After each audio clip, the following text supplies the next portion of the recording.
return to those Philadelphia Eagles? It's been a while since we've done one of these with an L. Yeah. I don't know how to act. I don't know how to feel. I know. I know how to feel, but what do we do? What do we do? I understand they had a couple guys all met yesterday, and behind closed doors. A lot of the key guys on the offensive team. So hopefully, they came out with smiles and high fives, and everything's good to go. That's what we're hoping for, right?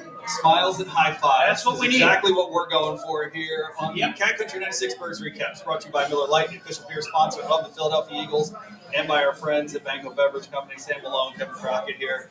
I think a slice of humble pie was pretty good for this team. Listen, I'm going to get into all the negative things because I think there's a lot of negative things we saw. Yep. Let's look at the positives in this thing. Okay. I think this team needed to stop finding excuses, not only for themselves but for one another. Okay. You lose to an AFC team. AFC, right. Okay, so when you're talking about getting down to the wire at the end of the season, if you're still hanging around with the San Franciscos and the Detroits and those kinds of teams, the Tampa Bays, you've already got a win over. It's not so bad. Right.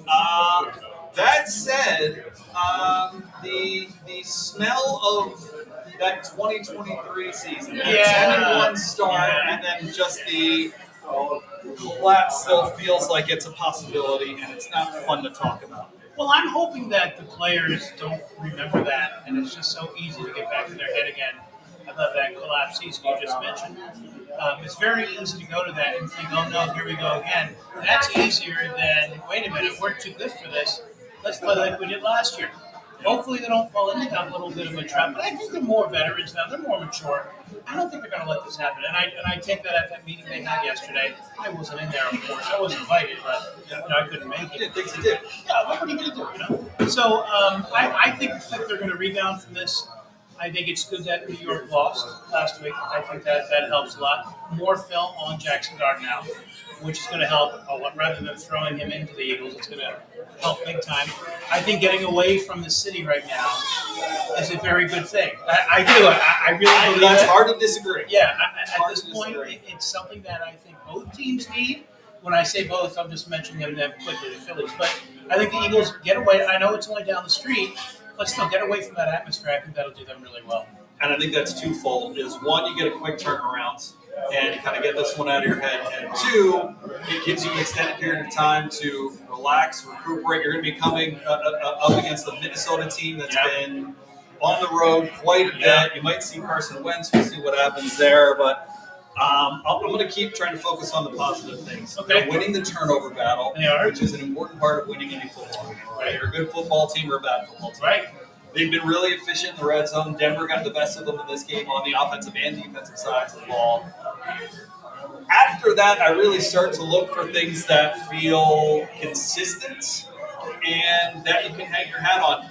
Vic Fangio's defense feels like that is it. Like, to me, it feels like if you tell me that the Eagles score 24 points in any game, they've got a really, really good shot to win it. That said, probably your best pass rusher right now is 33-year-old Darius Smith. Not to take anything away from him, but you would hope that some of these younger guys would kind of come through and start generating some of that for themselves. Sure. Your biggest concern at this point is...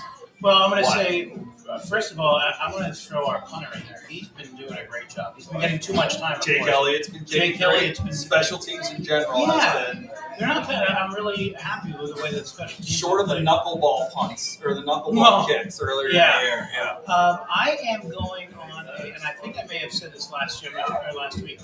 I still think the offensive line is an issue for a number of reasons. When one goes down, it seems like everything ends. Whether it be Lane Johnson or Dickerson or Jurgens, or I don't think Milano's been out yet, but it seems like when one goes down, they're all off the game. You have to have the 5 starters in there, and I guess the depth more than anything of the offensive line is concerning to me. I don't know what happened to that. We didn't get the running game going. With this meeting that I couldn't attend yesterday with the players, I know that was discussed as well. But, I mean, we got to get something going from that offensive line. And then the other side, the defensive line, is, I'm going to say both lines are my major concern right now. Just the pressure on the quarterback on the defense. I don't think is where it needs to be and where it was last year. It's Cat Country 96 Birds recap. We're live at Ringers First. We are last time. We love Ringers. We've been here a bunch of times with this show, which is great. So a big thank you to them for letting us kick it here today with Miller Lite, the official beer sponsor of the Philadelphia Eagles, and Banko Beverage Company. That whole squad. Always love those guys over there. I want to come back to what you said because I have a couple concerns on the offensive side. Sure. Of the ball. Yeah. You mentioned the offensive line. Yep. I'm wondering how much of it is a trust issue. They've been in 2 tight end or 3 tight end personnel for a good stretch of the early part of the season.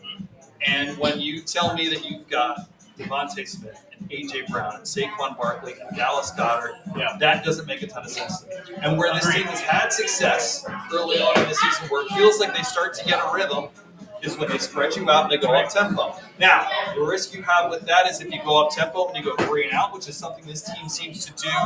Seems like they're boom or bust. They're either moving the football or they're 3 and out. You're putting your defense right back out on the field. But if what you're looking for is some offensive consistency, that's a good place to start. You come back to that offensive line. There's first of all the zone scheme. They went back to some RPO stuff this week. Tyler Steen gets that penalty called on him. That's something you got to coach on. That's a tough one. Yep. He wasn't as when Jalen was really RPO, the Shane Steichen run and stuff like that. That Tyler Steen wasn't around for that. Right. What I will say is this zone scheme hasn't exactly been working particularly well. Can we start pulling some guys? Listen. Cam Jurgens one-on-one with a 1-tech or a 3-technique defensive tackle. I love Cam Jurgens, but you have to understand that eventually someone's going to get a hold of him inside a shoulder pass and run him over. Can we set up situations where maybe we get Tyler Steen and Cam Jurgens and those guys getting out, pulling around, and setting something up that can maybe give Saquon something new to look at? Because right now, it feels like you're going to this well of trying to just like, okay, we're going to flow the offensive line one way, and then Saquon be Saquon. He's not even getting a chance to do it. There was a play last week where it looked like Saquon was set up for a long game, and that was the all-star on Toth. Yeah. And I looked at that as soon as it was done. I'm like, this is it. Yeah. This is what we've been waiting for all year. And my thing is, all right, can you necessarily run that same play? No, probably not when you line up again. But for me, I'm thinking, wait a minute. I think we're set up right now to go. And I don't know why this is the first time they featured that play call. From what I understand on that game, from what I can remember. And they didn't go back to it. Yeah. That left side pitch to Saquon, and I always think of the Washington game last year. He just took control of that play and went the distance. It was like, here it is, let's do it. And I'll start. But just a variation on something else that you've been doing. I think that's where it is for me, the lack of variation. You can do the same thing, dress it up different. That's all. Show it a little differently. That's all. Probably my bigger concern at this point is wide receiver play. For as much as these guys are saying what they want to say, you look at how plays develop. And of course, you're going to sit there and you can watch an all-22 version of a game and be like, oh, this guy's jogging, this guy's jogging, this guy's jogging. But concepts play a part in that. That would say there's a very good chance because of the way that this play is flowing that this guy's not going to get the ball because you have to read 1, 2, 3. Depending if it's a flood concept, I'm not going to get into all that. Anyway, but the point being, if you're not running, it slows a play down. Dallas Goedert early in the game, scramble drill. This team is brutal on the scramble drill right now. You have a quarterback who can make plays happen with his feet and get out of the pocket. Find him open. You have to be running. You have to be moving. This feels like something that's always been, even when they were doing well in this offense, always something that's either you got to come back to your quarterback or you got to run away from your quarterback. Find green grass. Dallas Goedert gets caught with a play like that. A.J. Brown gets caught with a play like that. And so, if you're Jalen Hurts and what you're saying to me is if the conversation out there is, oh, he can't get backside or he can't read number 3 on. If I know my number 3 route is dogging it every time I go back there, exactly. How am I supposed to have the confidence to step up in the pocket and throw it? And the response to that from is not, well, I don't think the ball much or whatever anyway, whatever. You can't give that type of answer. I thought the play was over, so I don't see that much or whatever the heck it was. I mean, does that go back to coaching? Do they need to practice that more during practice? I would guess, or is that something that just came so natural last season? Just to throw it out, I thought we were having a fullback in the offense again this year to change things up a little bit. I mean, we've seen a handful of plays of a fullback. That's not the Eagles' offense. That's not what they're made. I get that.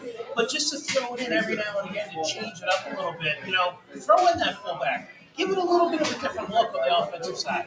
I just, at this point, if what you're going to tell me is we're going to struggle on offense, I need all of my best offensive players out. Yeah. Because look, if teams want to go man to man, I mean, there's penalties. We could get into the penalties all day long. Smitty makes a big catch. He always does. Smith always makes a great catch. There's all these situations where Denver went man to man against these guys a ton on Sunday, and that's exactly what you want. You're 2 for 9 against man-to-man defense. With this skill, talent at wide receiver and tight end, it just doesn't add up to me. And I think a big part of that is where is the trust issue with these guys? You get Jalen makes a check at the line of scrimmage, knowing they're a man again. Alex Singleton, former Eagle, out there, knows he's going to get Saquon one-on-one. Saquon's a guy who's caught 91 passes in a season before.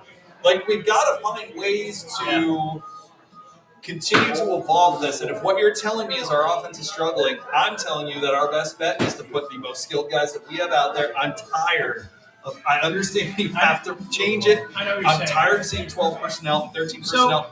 Have Jalen run a quarterback draw. Give defenses something else to think about, because right now it is just brutal to watch for stretches. I think it was about a year ago we had the same conversation. I'm almost positive it was right about now. Because didn't we bring up, let's just go back to basics and see what happens? Go back to basics, do what you do best, Eagles, and you take it from there. But in order to get to that next level of where you were, where you want to be again, let's start catching the ball. Let's start finishing our routes. Let's keep it a little bit more simple and be there for each other. And I don't know, it doesn't seem to be happening.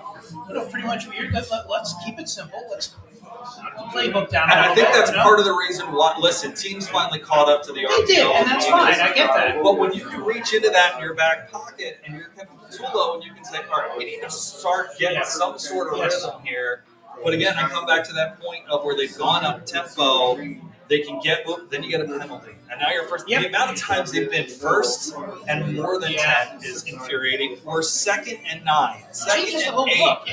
It's just, if they can, that's one of those things that they absolutely, you can control a little bit more on first down. Penalties certainly is a good place to start with that. So Cat Country 96 Birds Recap brought to you by Miller Lite, the official beer sponsor of the Philadelphia Eagles. We are live at Ringer's Roost. We've been out here a number of times to do this show, so thank you to them for letting us kick it here. It's been great. Big shout out to our guys at Banko Beverage for always having us out as well. Let's flip over to the defensive side, because one of the things that I think is intriguing to me as we talk about the pass rush and where he is in his development, where he is in terms of how comfortable you feel moving him around the field, is to be discussed.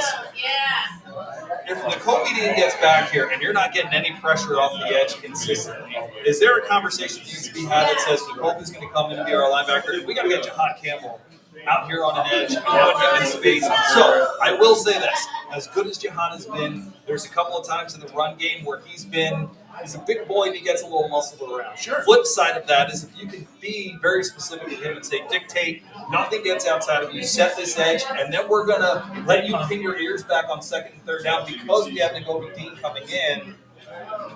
Is that something that could make a good defense even better coming up in a couple of weeks? I think anytime you have a chance to get Nakobe Dean back out there, I was hoping he was going to play last week. He wasn't quite ready to play, but I believe he's okay tomorrow. His practice window was open. I don't know. I know there's a 21-day. He's practiced. He's a full participant in practice. I believe he can play this week if necessary. I think they kept him out they kept a roster spot open. They only had a 52-man roster going into Saturday over the weekend. I don't know what necessarily the terms were of that.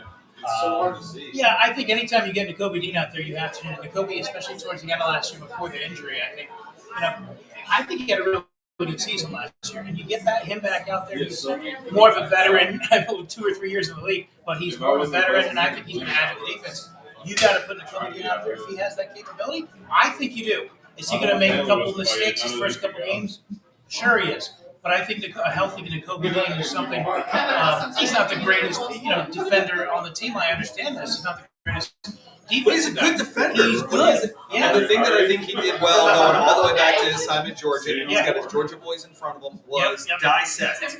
He's a good dissector of plays, and for a run game right now, feels like teams are running the ball pretty good on the Eagles. So whether it's been the quarterback or whether it's been running backs in general, teams are moving the ball. So it'll be interesting to kind of see. I know all the conversations around the draft pick of Jihad Campbell was the guy's an athletic freak. He is built like a monster. Is there a way that for a pass rush that hasn't quite been able to do it? Jihad Campbell was a great blitzer in his time in college. Can we figure out a situation where even if he's not the edge, we can get these three guys on the field? That would be muck it up front. You see teams do it to the Eagles all the time. Send a bunch of people to the line of scrimmage. Some guys drop, some guys go. If we could find a situation to get those three guys on the field, because I think Bond can come off the edge when we need him to. Absolutely. I think that would add such an extra added dimension to this team on top of if you can have all three of those guys on the field on first down, and Kobe Dean is the one that knows which gap to shoot because he trusts the guys in front of him to slow down the run game a little. They haven't been terrible against run. Just haven't been great. They were a great defense last year. So it's interesting to kind of see where they're going to go from here. Yeah, and one of the things that can be also help out this defense a little bit is if we stop doing the 3 and outs late in the game. You're doing 3 and outs in the fourth quarter, which means your defense is already tired from a long game, and you know how hot it is, and you can't consistently do 3 and outs and expect your defense to be fresh and ready to go and blitz. When you're consistently 1, 2, 3 kick. That's got to help the defense. I think this 4-1 is because of the defense. I mean, I agree with that. They were Tampa Bay. You mentioned the Heat had them the entire second half running around. They made the plays when they had to. This game, I mean, you look at Denver didn't do anything huge. This was the first game where they really didn't have some big play given up. The defense. Cortland Sutton made some great catches against Quinyon, made some great plays against Quinyon, probably, and wasn't even, I hate to say, like, Quinyon got beat. I mean, there were some of those plays. Quinyon is just right there. It's a 50-50 ball, and he got the wrong side of the 50-50. So, yeah, would you say anything on the defense would be conditioning related or no? No, I don't think so, because I think Vic's done enough to kind of generate with blitzing, and Azeez Ojulari had a couple of plays this week. I mentioned Zadarius Smith. If they could just get something consistent, and again, maybe part of that is you come back to if Jihad Campbell's in the middle of that defense, and Zach Bond and Jihad Campbell have been terrific. They have, yeah. But if you're Vic Fangio and you're looking at your front seven, and you're almost saying you don't want to complicate things too much here. Moro Ojomo's made plays, Jalen Carter's made plays.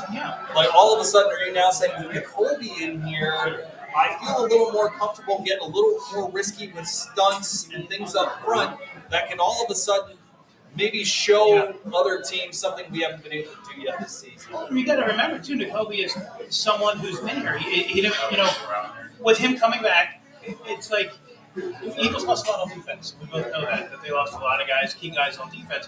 And with him coming back, it might be a little bit of a comfort. Sure. That feeling you just brought up. Sure. It might be, good. I got somebody coming that understands my system that can help out even more. I know I lost a ton of guys. I know they don't think that way.